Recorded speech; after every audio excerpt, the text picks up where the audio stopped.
This channel does not promote any violent, harmful, or illegal activities. All content provided by this channel is meant for an educational purpose only.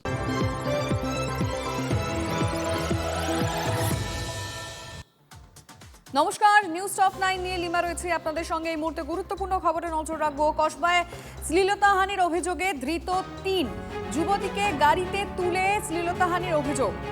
শুক্রবার রাতে Kalikapur main রোডে ঘটনাটি ঘটে। কথা বলবো আমাদের reporter সুপ্রিয়র সঙ্গে। সুপ্রিয়, কি অভিযোগ? দেখো, এখনো পর্যন্ত যেটা পুলিশ সূত্রে জানা যাচ্ছে যে গত 13 তারিখ অর্থাৎ শুক্রবার রাতে কসবা থানা এলাকার জাহাজবাড়ি থেকে এক তরুণী, তাকে কয়েকজন অজ্ঞাত পরিচয় যুবক তাকে একটি কালো প্রাইভেট গাড়িতে তুলে নিয়ে যায় এবং সেই গাড়িতে নিয়ে যাওয়ার পর ওই তরুণীর শ্লীলতাহানি করা হয় এবং তাকে জোরপূর্বক আটকে রাখার চেষ্টা করা হয় এবং পরবর্তীতে আনন্দপুর থানা এলাকাতে একটি জায়গাতে ওই তরুণীকে গাড়ি থেকে নামিয়ে দেওয়া হয় এবং পরবর্তীতে ওই তরুণী যখন কসবা থানাতে লিখিত অভিযোগ দায়ের করেন, সেই অভিযোগের ভিত্তিতে পুলিশ তদন্ত শুরু করে এবং যে জায়গার তিনি বিবরণ দিচ্ছিলেন তার উপরে ভিত্তি করে বিভিন্ন সিসিটিভি ফুটেজ খতিয়ে দেখার পর যাদের নামে তিনি অভিযোগ করেছিলেন, যে 5 জন তাকে অপহরণ করেছিলেন বলে তিনি উল্লেখ করেছিলেন, তার মধ্যে ইতিমধ্যে 3 জনকে পুলিশ গ্রেপ্তার করতে পেরেছে এবং বাকি 2 জনের খোঁজে তল্লাশি চলছে এবং এখনো পর্যন্ত যেটা পুলিশ সূত্রে জানা যাচ্ছে যে 5 জনের কথা তিনি উল্লেখ করেছিলেন বা যাদের বিষয়ে তিনি তথ্য জানিয়েছিলেন, তার মধ্যে 2 জন ওই তরুণীর পূর্ব পরিচিতি ছিল এবং কি কারণে এই ঘটনা, অর্থাৎ এর নেপথ্যে অন্য কোনো রহস্য রয়েছে কিনা সেটাও কিন্তু খতিয়ে দেখার চেষ্টা করছে তদন্তকারী আধিকারিকরা। তবে এখনো পর্যন্ত 5 জনের মধ্যে 3 জনকে পুলিশ গ্রেপ্তার করতে পেরেছে। তাদেরকে আগামীকাল আদালতে পেশ করার পর পুলিশের তরফ থেকে হেফাজতে আবেদন জানানো হবে। শ্লীলতাহানি সহ অপহরণ একাধিক ধারাতে কিন্তু মামলা রুজু হয়েছে। ধন্যবাদ। উলুবেড়িয়ায় পীরতলায় চলন্ত কন্টেনারে আগুন। যে খবর পাওয়া যাচ্ছে, আচমকাই আগুন ধরে যাওয়ায় চাঞ্চল্য ছড়ায়। আমাদের প্রতিনিধি সুপ্রতীকের থেকে জানবো ঠিক কি হয়েছিল আর এখন কি অবস্থা। সুপ্রতীক, মেদিনীপুর থেকে কলকাতা যাওয়ার সময় উলুবেড়িয়া 16 নম্বর জাতীয় সড়ক পীরতলার কাছে একটি কন্টেনারে হঠাৎই আগুন লেগে যায়। এই আগুন লেগে যাওয়ার পরেই কিন্তু চঞ্চল্য ছড়ায়।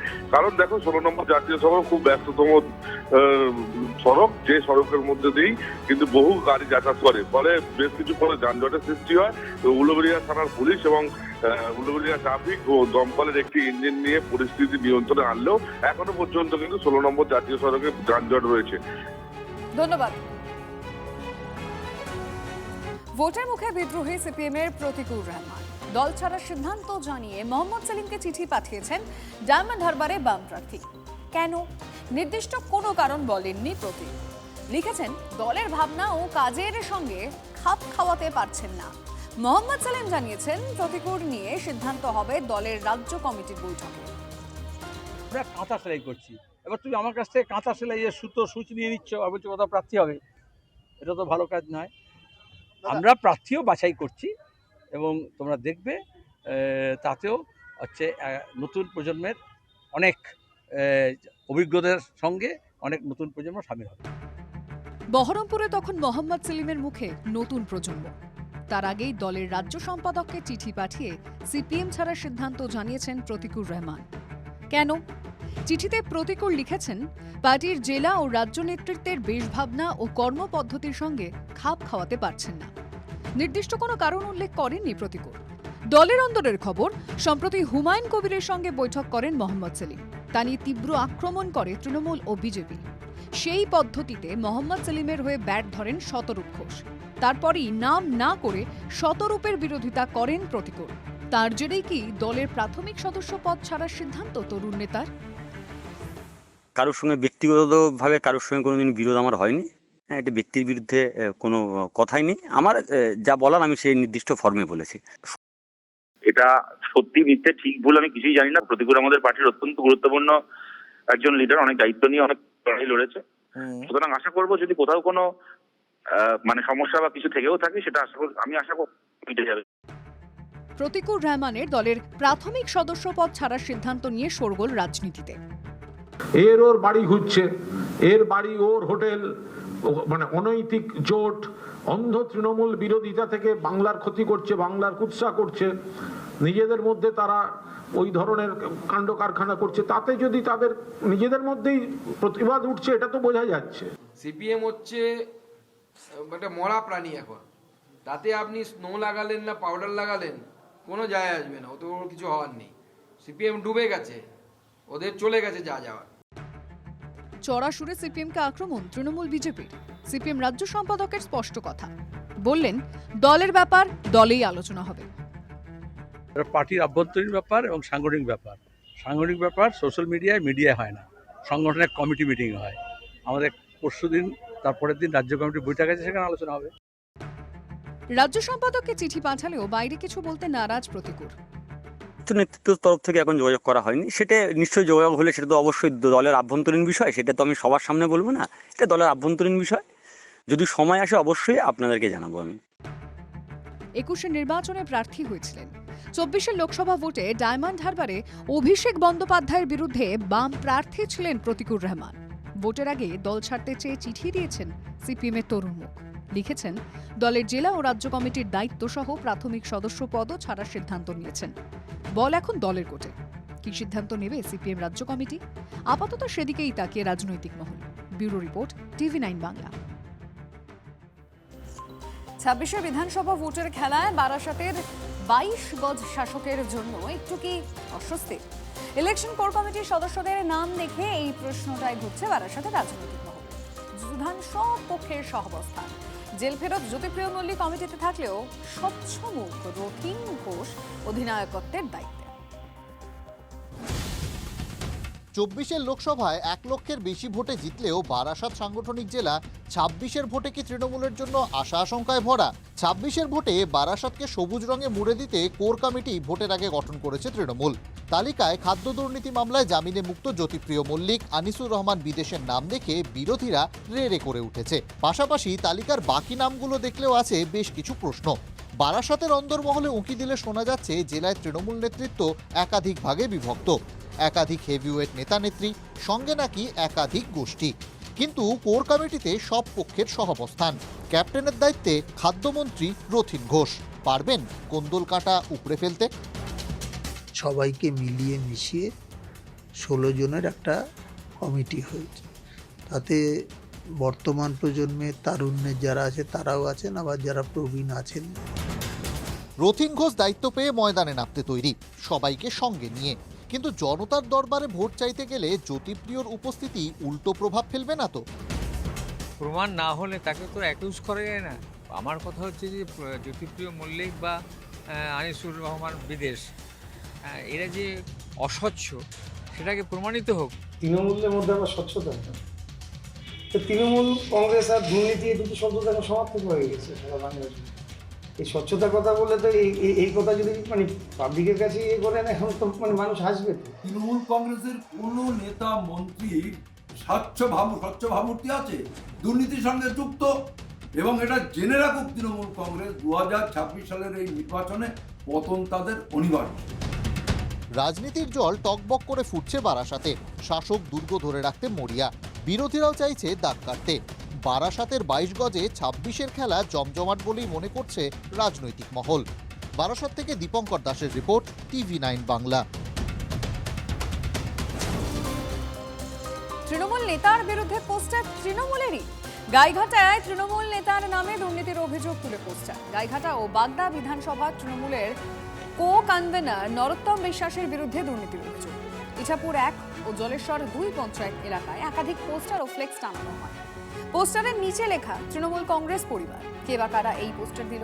অভিযুক্তদের শাস্তির দাবিতে গাইঘাটা থানায় অভিযোগ দায়ের তৃণমূল নেতার। ঘটনা ঘিরে শুরু হয়েছে তৃণমূল বিজেপি রাজনৈতিক চর্চা। এই যে নতুন তৃণমূল কংগ্রেস পরিবার, সেই সব সদস্যদের আমাদের একটু দেখতে ইচ্ছে করছে তারা কারা। রাতের অন্ধকারে কাপুরুষের মতন যদি কেউ এই প্রচার করে থাকে, তারা একটু দিনের আলোয় আমাদের সামনে আসুক। এবং আমাদের ভারতীয় জনতা পার্টি এই নিয়ে চিন্তিত না, ওটা ওদের ব্যক্তিগত একদম নেহাতি নিজেদের ব্যাপার। আমরা বনগাঁ লোকসভা বিজেপির গড়, 7টা বিধানসভায় আমরা জিতবো, শুধু সময়ের অপেক্ষা।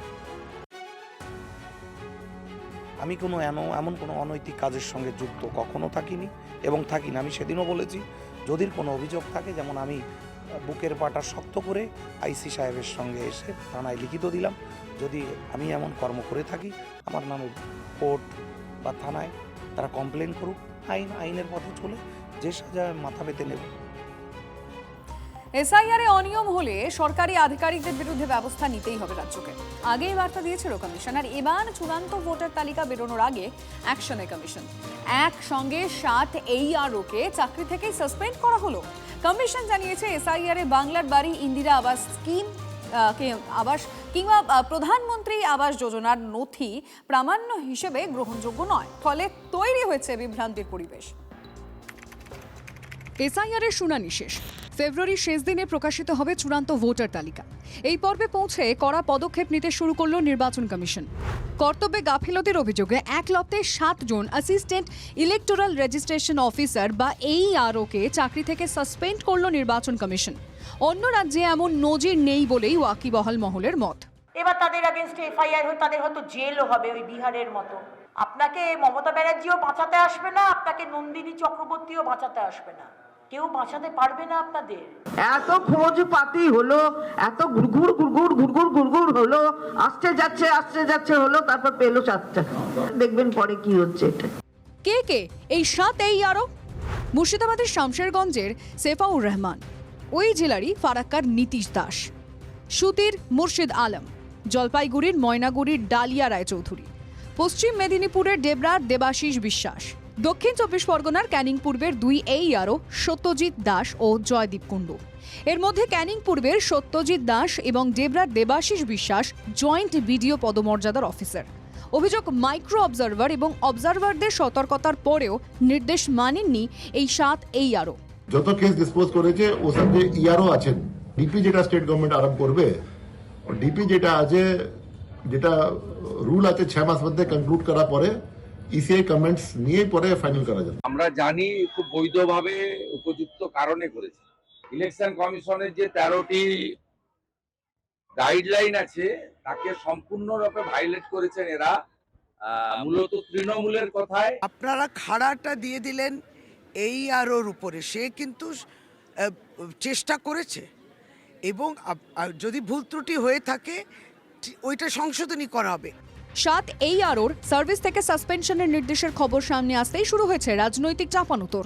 সিআই যেমন RSS এর বই থেকে পাতা বার করে আর কিভাবে বাংলাদেশি, রোহিঙ্গা, জেহাদি, মুসলমান তাদেরকে ব্যতিব্যস্ত করে তোলা যায় সেটা করছে, মমতা ব্যানার্জির সরকারি অফিসারগুলো BDO SDO DM অফিসে বসে সেই কেতাব অনুযায়ী আরও মানুষকে হিয়ারিংয়ের নাম করে, ডাকার নাম করে, লজিক্যাল ডিসক্রিপেন্সির নাম করে সবচেয়ে ইলজিক্যাল কাজকর্ম করছে। যেভাবে তড়িঘড়ি নির্বাচন কমিশন 7 জনকে সাসপেন্ড করার নির্দেশ দিল,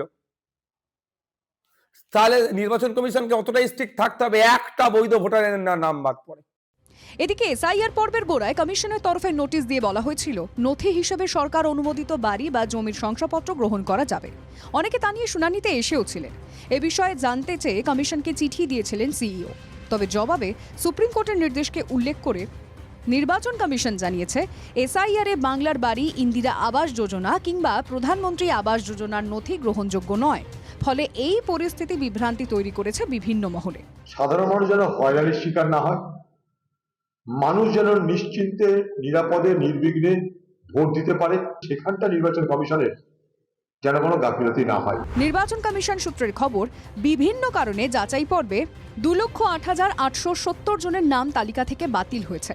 হাতে সময় কম, তাদের নতুন করে আবেদনের সুযোগ দেওয়ার বিষয়ে কমিশন কি ব্যবস্থা নেয় সেটাই দেখার। Bureau report, TV9 Bangla.